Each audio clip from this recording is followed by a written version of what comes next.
Is it audible, students? Can you see my screen? Yeah, doctor. Okay, okay. So we'll start. Okay. So today we will start with the digital systems. So basically, how we represent system is like this. In this figure, you can see here. So we'll give some input to the system, and then we'll get the output. And in between, we are having this the rule, transition rule. Okay. So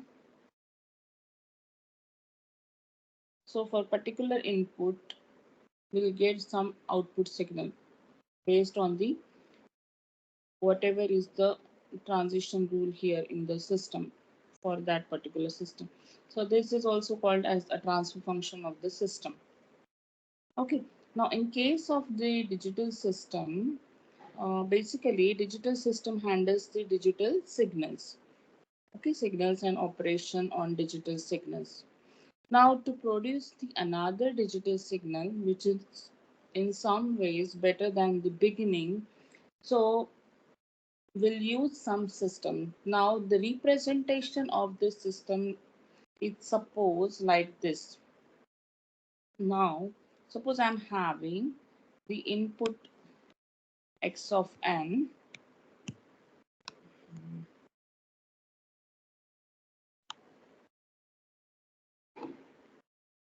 Okay, now I'm having input x of n. Here also, suppose I applied some delay here. So the signal I get here is x of minus, how we represent this, x of n minus 1, delay of unit. Okay, now this b0 is the scalar value. Now this is the scalar multiplication of the system. Now if this delayed system I have multiplied with this scalar multiplication b1, here I have done some summation. Again what I said here, I have added some summation block, another summation block here, and I say that this is my output y of n of the system, and again I am taking the feedback of output. Now this is also delayed, so this z inverse, so what you will get here, y of n minus 1, and this I multiplied with the scalar multiplication factor d1, and again I have given this to this summation block. Now this is just a you can say this is maybe this is the symbolic diagram of the digital system. So this diagram can be anything according to your system specifications. Now how I will write this y of n? Y of n is what? Y of n, I can say that this y of n is nothing but the addition of what? Here you will get x of n plus what is b naught times x of n plus b1 times, I will say, x of n minus 1. Okay. So this is added to this block. What is the value here? It is y of n minus 1 into d1. So the total signal y of n, I can say that this is b naught times x of n plus b1 times x of n minus 1 plus d1 times y of n minus 1. Okay. So you will find me many summation blocks, the scalar multiplication block, delay elements, these type of thing you will find in the system symbolic representation. Okay, now if you see the equation y of n, which is the output equation of this system. Now this system is basically what? This is the system. So I'm having x of n is input to this system, and I'm getting y of n at the output side. Okay, now this equation is basically called as a difference equation. Okay, so in case of digital system we will get the difference equation. Okay, now this is basically the exact counterpart of the differential equation. So in case of analog signal processing, What we get the differential equation. Okay, so in case of digital system, you will get the difference equation. So that thing you need to understand here. Okay, so this is basically the exact counterpart of the differential equation. Okay, so in this digital signal processing, basically we will handle this type of differential equations. Okay, now how we'll get the digital signal? So we'll get digital signal by sampling. Okay, sampling in, like, suppose I'm having the sinusoidal waveform omega naught t plus phi, and if I do the sampling here, what I will get here? Cos of omega naught n plus phi after adding a to d conversion, all this thing. Okay, now what is the value of this frequency, digital frequency omega naught? This omega naught is nothing but 2 pi f naught by fs. So I say this is the normalized frequency and it is always in radians. Okay, so this is dimensionless but it is in radians, and you can say this is the normalized frequency. So f naught is basically the system's frequency and fs is the sampling frequency, you can say here. Okay, and we are having constraint on the system frequency f naught, which should be less than equal to the sampling frequency by 2. Okay, so if this is not the case, then what will happen? If it is not the case, then what will happen? So that we can see with the example. Okay, now suppose I'm having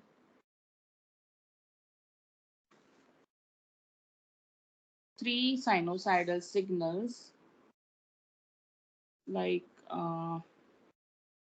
cos of 6 pi t, cos of 14 pi t. I have eliminated the constant term here, amplitude term, you take it as unit value, and phi also I have eliminated. So this is simple sinusoidal signal with this cos of 6 pi t, cos of 14 pi t, cos of 26 pi t. Now can you tell me the frequency values for this? What is frequency of this sinusoidal waveform? Cos of 6 pi is nothing but what? 2 pi f naught t. So what is the f naught system frequency here? It is 3 hertz. For this case, it is 7 hertz. For this case, it is 13 hertz. Okay. Now, suppose if you take samples, the value of sampling, the sampling time, you can see if it is zero point 0.1 second, if you consider it as a 0.1 second. So what is the sampling frequency in this case? That is 10 hertz. If sampling time is zero point 0.1 second, then the sampling corresponding sampling frequency is 10 hertz. Now this 10 hertz, what is the constraint for our system frequency? It should be less than or equal to fs by 2. So what we have considered here? 10. 10 by 2 means 5. So if your system frequency is less than equal to 5, then in that case it is okay, but it is not correct for this 7 hertz and 13 hertz because it is not following this rule. Okay, this constraint, it is not followed in that case.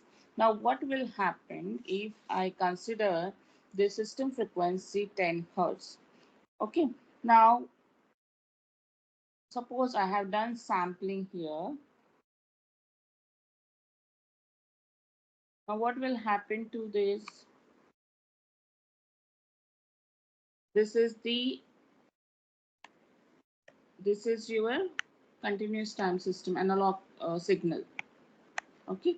Now, if I convert this into the digital form, what I will get here? Cos of 6 pi nt. Correct. Now, what is t here? 0.1 second. So I will say that this is cos of 0.6 pi n. Right. Similarly, the second waveform, cos of 14 pi t is nothing but cos of 1.4 pi n.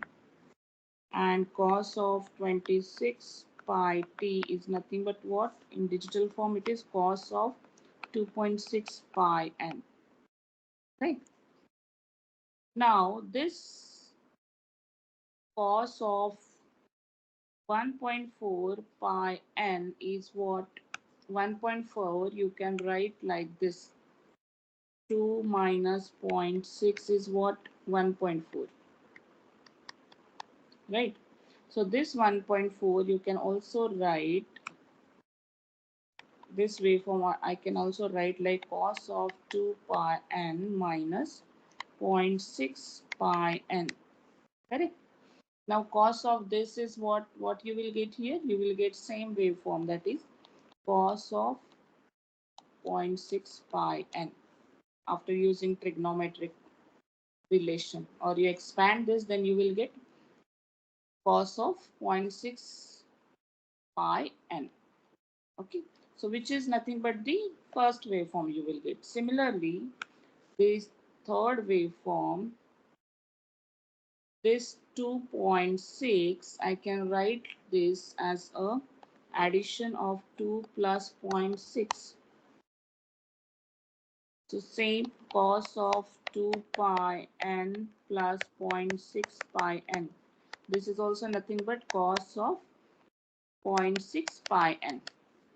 Okay, so the three signals are basically indistinguishable. After doing this sampling, you will find this is also is same as this waveform is also same as the first one, these two waveforms. Okay, so the three signals are indistinguishable. Okay, so therefore this sampling, whatever we are doing, it is not adequate. Okay, so this is inadequate sampling. Now it should not, like, this is the 7 hertz signal. So 7 hertz signal should not poses as a 3 hertz signal. But in this case, you can see here it is poses like a 3 hertz signal. Again, this is 13 hertz signal is also poses as a 3 hertz signal. So high frequency poses as a low frequency signal. Okay, which is called as aliasing. Aliasing. Okay. If highest frequency signal poses as a lower frequency signal, then we call it as aliasing. Okay. Now, in this case,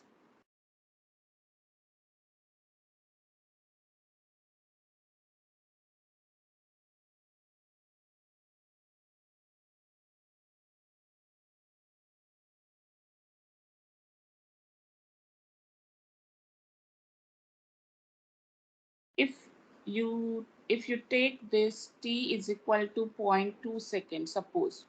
So for 0.2 second, what will be the frequency here? So this is 50 hertz. Okay. Now, in that case, you will satisfy this constraint.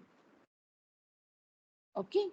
And then you will get the actual waveform, the actual digitization of these analog signal. Okay. So this constraint you have to remember. Okay. Now, what is this? Basically, the sampling theorem. Here, what we have done the sampling. At what time and what frequency? This is our the guess, I'd say. Okay, and then we have checked for the the analog signal. Okay, now this sampling theorem is basically said that if the sampling frequency is not adequate, this frequency f of s, if it is not adequate, that is, it is not at least twice the highest frequency, at least this sampling frequency should be at least twice the highest frequency contained.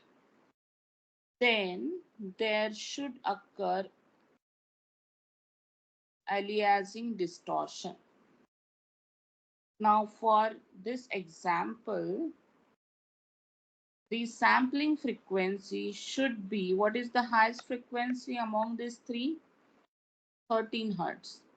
So the sampling frequency should be at least 26 hertz. Okay, it can be more than 26 hertz. So the sampling theorem says this. Okay, this is basically the Nyquist theorem. So now if you consider the sampling frequency less than twice of the system frequency,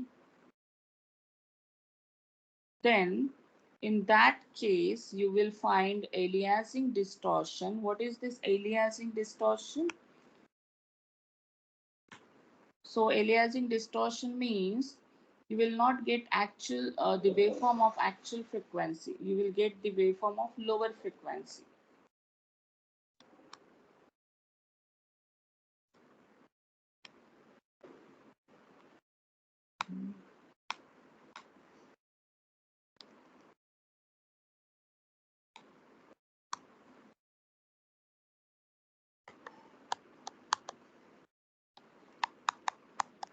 Aliasing distortion in the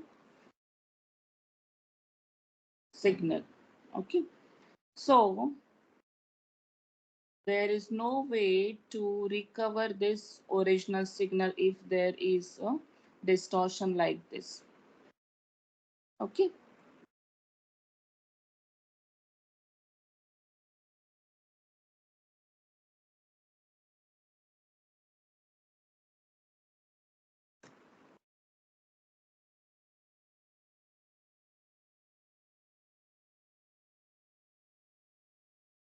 now in case of digital system,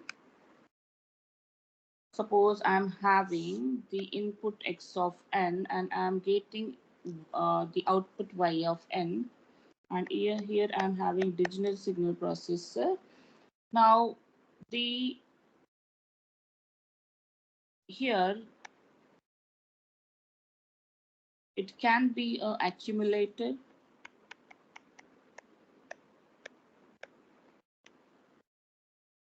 Now this accumulator is nothing but what it is, simply add up the signal.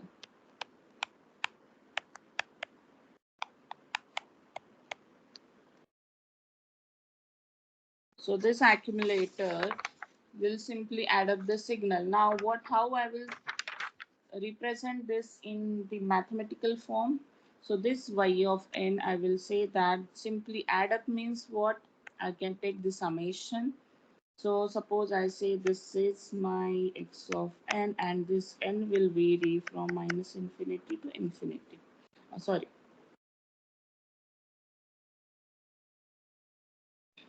So I will take some other symbol here. So suppose I say this is x of L and this L will vary from minus infinity till the n value. Okay.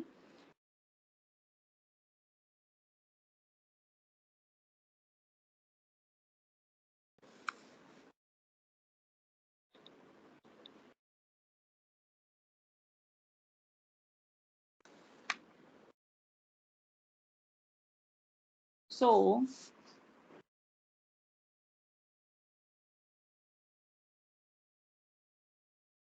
now suppose I'm having accumulator as my digital signal processor, which will give the output y of n. Now in that case, suppose I say this represent with this equation y of n is equal to limit from minus infinity to n. Now suppose this n changes to n minus 1. Suppose I change this n to n minus 1. So in that case, what I will get here? Y of n, I will say y of n is nothing but y of n minus 1 plus x of n.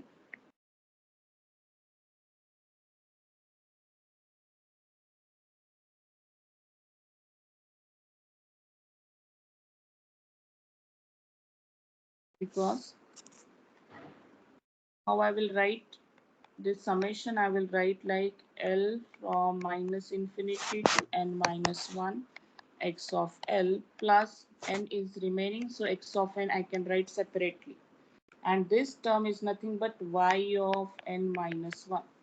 So the actual output y of n is nothing but y of n minus 1 plus x of n.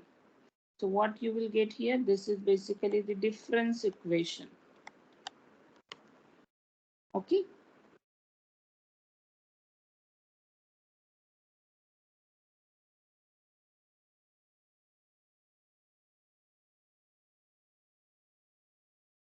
Now suppose I split this into this y of n, suppose I split into summation of minus infinity to minus 1 x of L, and what is remaining here? So 0 to n is remaining. L is equal to 0 to n x of L. Okay. Now the output, this is from minus infinity to minus 1. So I will say this is y of minus 1, and this is summation of 0 to n x of L. So this is basically the initial condition. If I computing the value at n is equal to 0, then this is the initial condition. If I start at n equal to 0, and this is the other waveform. Okay. So here immediate past output I will be required to calculate the output y of n. So like this, you will find the different systems inside this transfer function block. Okay, this is just an example of accumulator, what accumulator will do. Now, suppose this is the another example. So I'm having the signal x of n like this. Okay, so the size of this x of n is equal to capital N is equal to 3. Now, for example, if I want to find the average, moving average of this system. Okay, so average of 3 samples if I have to do, then how I will write in the expression form. So if I want to take the average of 3 samples, so I will say my output y of n is nothing but average means average of 3 samples, therefore it is 1 by 3, and addition of the samples. So at n is equal to uh, the addition of sample at n, n minus 1 and n minus 2. So this 3 sample we will add. Okay. Now, suppose in this case, if I want to find the moving average at n equal to 0, if I want to find the average at n equal to 0, so what I will require here? So y of 0 is nothing but 1 by 3 addition of n of x of 0 plus x of minus 1 plus x of minus 2, right?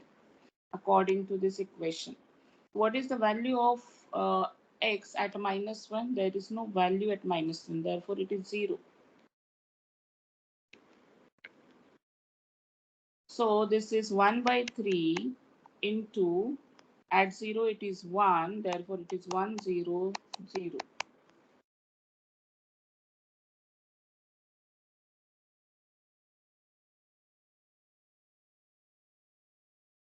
Sorry, it is 3.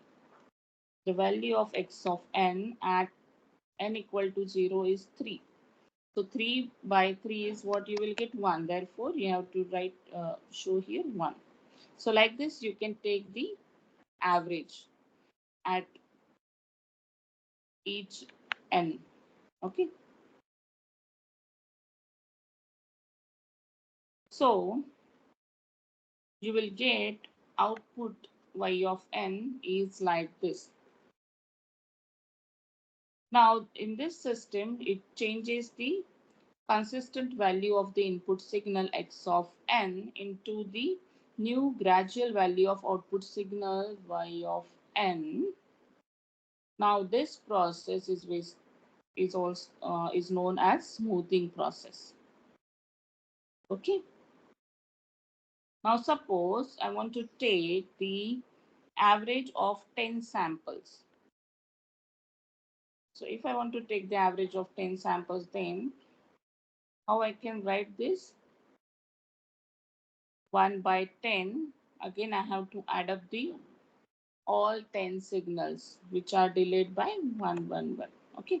So x of n plus x of n minus 1 plus x of n minus 2 till what? X of n minus 9. Here we have added 3 samples, therefore it is x of n minus 2 till x of n minus 2. So this is till x of n minus 9. So I can take here summation sign. So this k will goes from 0 to 9. Okay, and this is x of n minus k.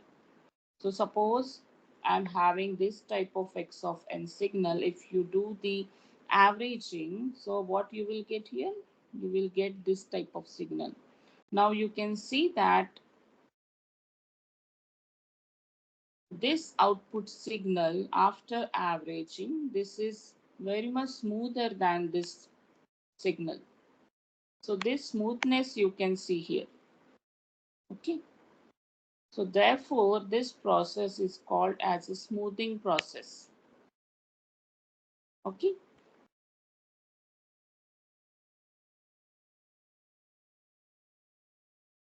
Now, uh, basically, these discrete time systems are having these characteristics. So these characteristics we have already seen. Linearity, we have seen time invariant or time variant system also we have seen. Causality also seen. Stability and memory we have not seen. Okay. So that we will see today. Now, basically, what is the stability? The system is said to be stable if bounded input to the system will produce the bounded output, which is called as Bibo stability. If bounded input, what is bounded input? We have seen in the previous lecture. The signal is said to be bounded if the magnitude of the signal is less than equal to some constant value, suppose p, which is less than infinite. In that case, I will say that the particular system signal is bounded signal. Okay. Now, if you apply the bounded input to the system, if you apply that input to the system, And then if you are getting the bounded output, now how you can check the bounded output? Then again y of n. Y of n is the output of your system. If it is less than infinity, then you can say that this particular system is stable. Okay, otherwise it is unstable system. If it is not stable, then it will be unstable. Okay, so if both x of n and y of n are less than infinite, then in that case it is stable. Okay, now this x of n and y of n does not have a value of infinite at all values of n. So stability is very important characteristic of the system. We need to check for the stability of the system. Okay, so that is very important. So for every system we need to check the stability, whether the system is stable or not. Then only you will get the proper output of the system. Okay, now for example, suppose I'm having the system which difference equation is like this. So y of n is nothing but 1 by 3 2 times x of n plus x of n minus 1 plus 2 times x of n minus 1. This two factor is there. The output y of n only depends on these three values of x of n at different n. If x of n is bounded, so in this case, the output will also be bounded. Therefore, I can say that this system is stable. Okay, now take another system like this. Suppose I'm having system which difference equation is this. Y of n equal to summation of x of k over 0 to n. Now in that case, can you say that the system is stable? Now suppose I take this x of n input as a unit step signal. Now for this unit step signal, if the value n, if it goes to infinity and equal to infinite, so y of infinite, you will have the value infinity, because this is addition of all these three. We are having summation here. So at every positive n, we are having unit value. So if I will add all these unit values till infinity, then you will get output as infinity. Therefore, the system is not stable. Not stable in what case? If you consider this input signal as a unit step signal. Okay, now if you consider this signal as a impulse signal, delta of n, x of n is equal to delta of n, then for this delta of n is what you will be having only one magnitude at n equal to 0, otherwise it is 0 everywhere. So the impulse signal y of n, what you will get? You will get output y of n equal to 1, right? So for this signal,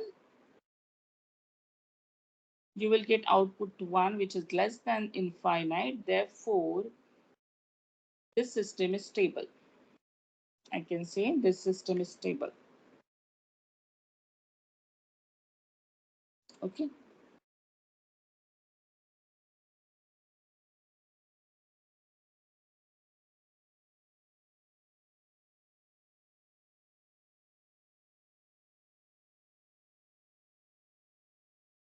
So like this, we can check for the stability of the system.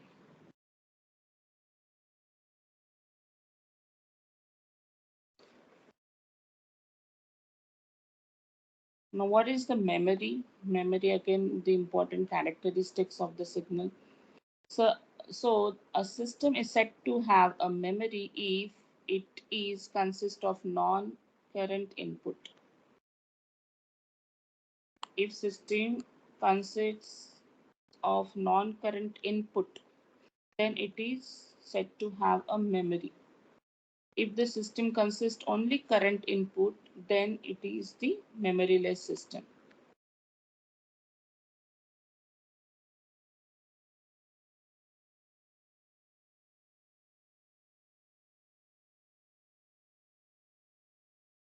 Non-current input means what? If I want to find y of n, and to find y of n,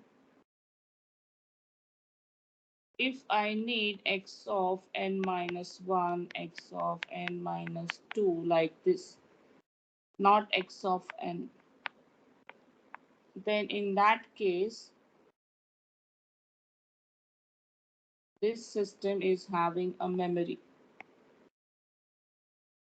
So this system is having a memory. Okay. Now, if the system is having only the current input, like 2 times x of n plus some alpha times x of n, like this. So only current inputs are there to find the current output. Then in this case, I will say this is memoryless system. So with the term memory also you can understand this. If you need the store the previous data, then you will need memory, and then this type of system is called as a memory. So I can say that the system is having a memory. Okay. So this is the so memory, about the memory of the system. So for every discrete time system, I can check these characteristics, whether the system is linear or non-linear, whether the system is time varying or non time invariant, whether the system is causal, stable, or memory. So these type of thing I can check for every discrete time system. Okay. So there are some numericals in this textbook. So I have already shared this textbook with you.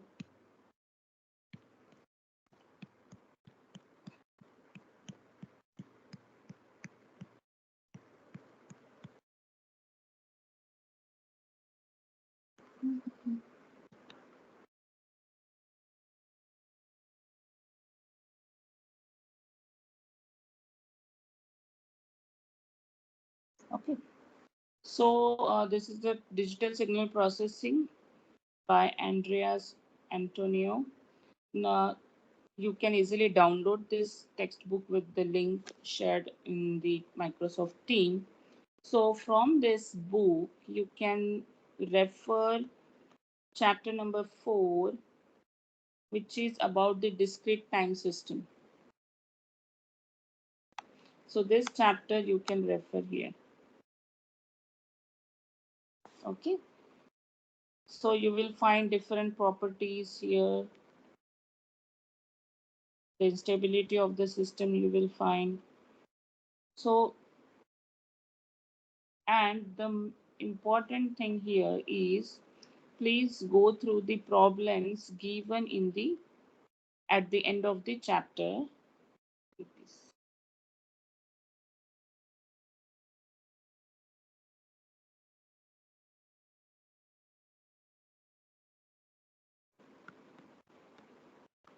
At the end of the chapter, I will show you the problems. So you need to practice these problems. So you can see here. So you can practice these problems. 4.1, you can check for the linearity, time, invariance, and causality of this systems are given. Okay, again for this type of system you can check. So this 4.1, 4.2 you can practice. Again this is also 4.4 you can practice. Then this type of signal flow graphs we have not taken. So 4.1, 4.2 and 4.4 I think you can take it as a practice problem. Okay.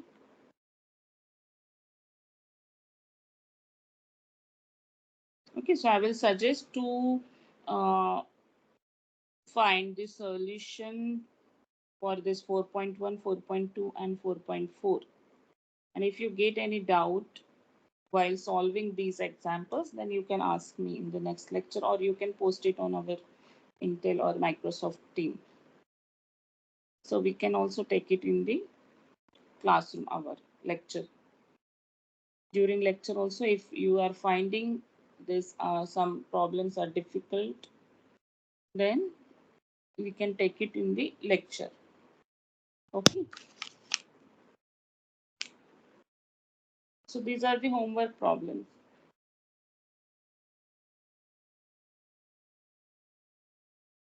So today I have not solved any numerical here in the tutorial session, but I suggest you to solve these example at home. Okay, and if you get any doubt in these examples, then we will take it in next tutorial session or in the lecture session also. Next Monday or Tuesday we can take it. Okay. Okay, so for today I think we can stop here. So do you have